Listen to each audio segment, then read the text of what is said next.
Seram, kisah mistis mahasiswi yang tidak sadar naik bus hantu. Kisah horor misteri ini datang dari dua mahasiswi yang sedang menimba ilmu di salah satu kota. Kedua mahasiswi ini sebut saja namanya Rani dan Ira.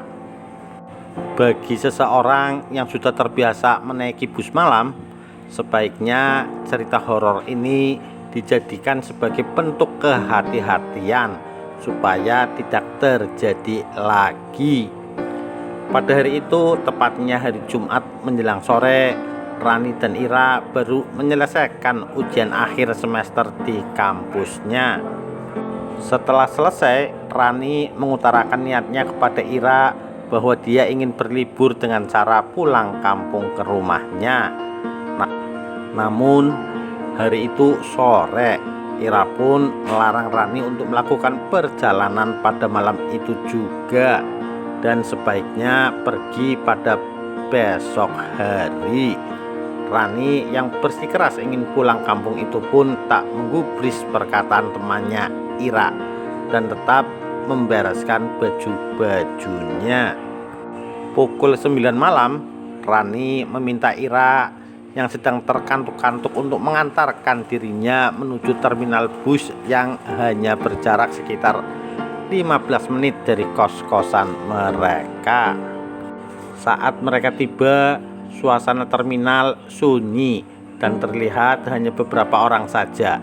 Rina dan Ira memutuskan untuk menunggu bus keberangkatan di depan terminal saja supaya tidak terlalu sepi. Cerita mistis pun dimulai saat bus itu datang.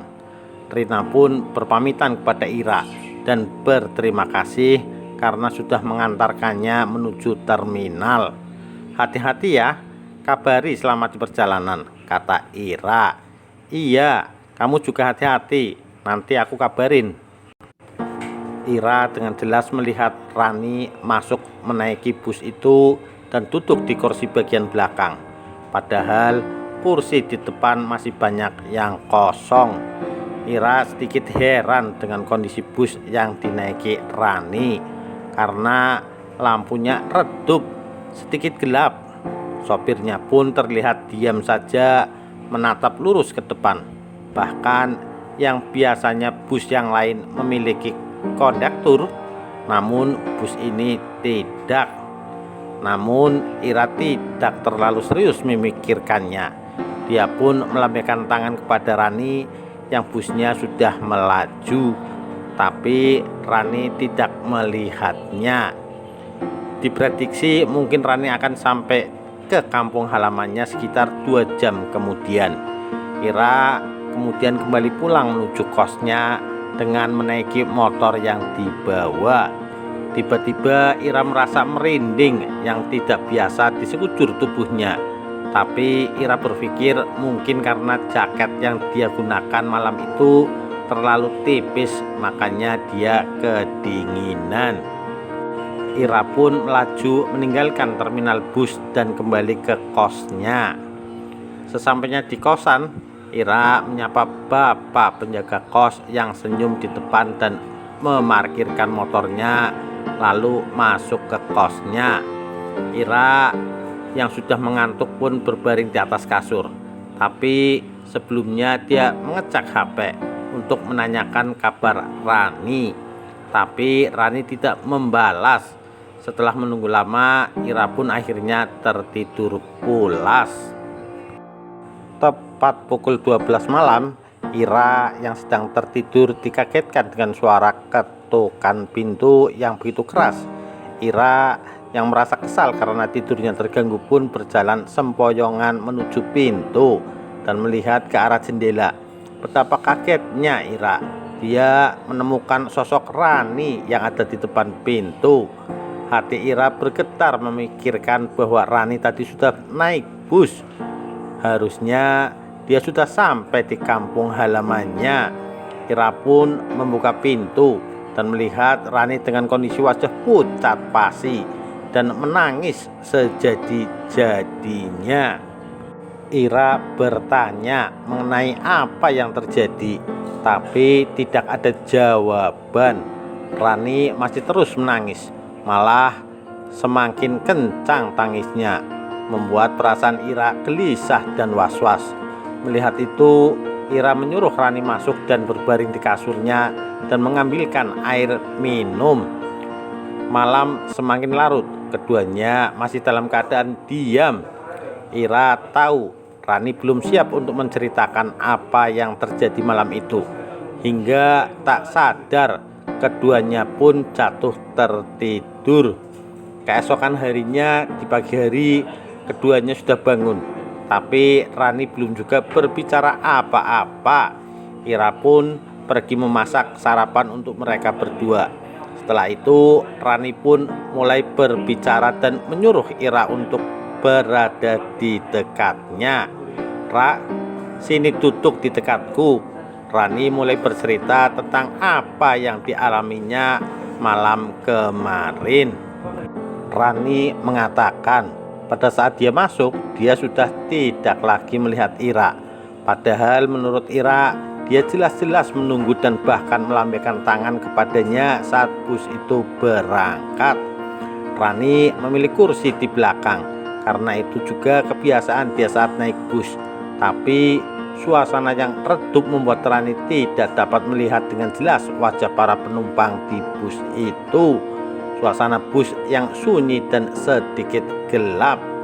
Penumpang pun tidak ada satupun yang berbicara. Pikir Rani karena sudah malam. Mungkin mereka lelah karena perjalanan. Rani menunggu kedatangan kondektur, biar dia bisa istirahat dengan bebas tanpa diganggu.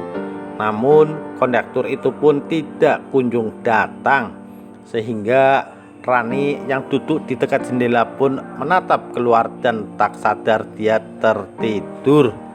Di tengah perjalanan, Rani terbangun. Namun suasana bus menurutnya tidak lazim, sangat sunyi dan semakin gelap. Rani tidak dapat melihat wajah para penumpang. Mereka malah terlihat seperti bayangan hitam. Rani merasakan rasa dingin merinding menjalar di sekujur tubuhnya. Dia berusaha menenangkan diri dengan melihat ke arah luar. Tapi jalanan yang dia biasa lihat menuju kampung halamannya terlihat sangat berbeda. Rani tidak kenal dengan jalan itu. Setiap rumah, setiap bangunan yang dia lihat sama sekali tidak ada pada jalan menuju kampungnya. Keanehan yang dirasakan oleh Rani semakin menjadi-jadi saat dia melihat orang-orang di pinggir jalan itu menggunakan pakaian tradisional, juga dengan rumahnya seperti rumah pada zaman dahulu. Rani kemudian berdiri untuk memastikan jalan yang dilalui. Namun yang dia lihat semakin aneh. Dia seakan tersesat di tempat yang terasing yang tidak pernah dia lalui. Kemudian bus itu berhenti. Para penumpang yang terlihat seperti bayangan karena pakaian yang mereka gunakan serba hitam itu pun semuanya turun dari bus. Rani yang menggigil ketakutan, mendadak tubuhnya terasa benar-benar kaku, tidak bisa digerakkan. Nafasnya sesak. Dia benar-benar ketakutan. Dia mencoba sebisanya untuk berdoa dan melantunkan ayat-ayat suci yang dia tahu dari dalam hatinya. Kemudian dia mulai bisa kembali menggerakkan tubuhnya. Sebelum bus itu kembali melaju terlalu jauh, Rani memutuskan untuk turun. Rani berlari ke sana kemari menjauhi bus hantu itu. Ternyata selama lebih dari 2 jam perjalanan tadi, Rani belum pergi dari terminal sama sekali. Apa yang dilihatnya saat itu? Terminal itu sudah tidak ada orang dan lebih sepi dari sebelumnya. Rani pun melangkah lebih jauh untuk meminta pertolongan. Sampai akhirnya ada ojek malam yang sedang mangkal tidak jauh dari tempatnya. Dia pun memutuskan untuk naik dan meminta ojek itu mengantarkannya ke kosan.